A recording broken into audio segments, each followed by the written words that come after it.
මෙතන ඉඳලා මෙන්න මේ කෑල්ලට තයි. මේ කෑල්ල තයි. මේක ඩ්‍රම් ස්ටික්. මෙන්න මේකට කියන මේ ඔළුව අත වගේ තියෙන්නේ. මේක ඩ්‍රම් ස්ටික් එක. එහෙනම් මේක ෆුල් චිකන්. ෆුල් ලෙග් එක. මේක දින ෆුල් ලෙග් කියලා මේ කොටසටම. හරිද? ඊළඟට මේ පැත්තට හරවමු. මේක බ්‍රෙස්ට් එක.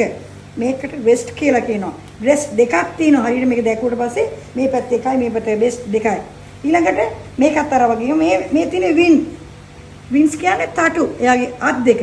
මෙතන වින් එක මේ කෙලවර වින් ලෙග් කියලා කියනවා.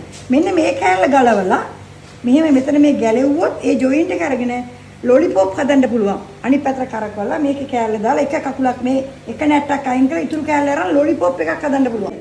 ලොලිපොප් හදන්න පුළුවන්. ඒතර මේකට කියන වින්ස් තටු. ඊට පස්සේ මේකට කියන නෙක්. මේක බෙල්ල නෙක්. ඊළඟට මේ පැත්ත හරවනවා. මේක කැරකස්. මේ තියෙන පිටකොන්ද. මෙන්න මේවා තමයි ස්ටොක් එකක් හදන්න ගන්නෙ. මෙතන මේ පිටකොන්ද කෑල්ලයි මේ බෙල්ලයි මේ අත්තටුයි තමයි ගන්න ස්ටොක් හදන්න. අනවශ්‍ය කොටස් ඒවා. හැබැයි හැමදේටම ගන්නවා. මේව ගන්නවා. ඊට පස්සේ දැන් අපි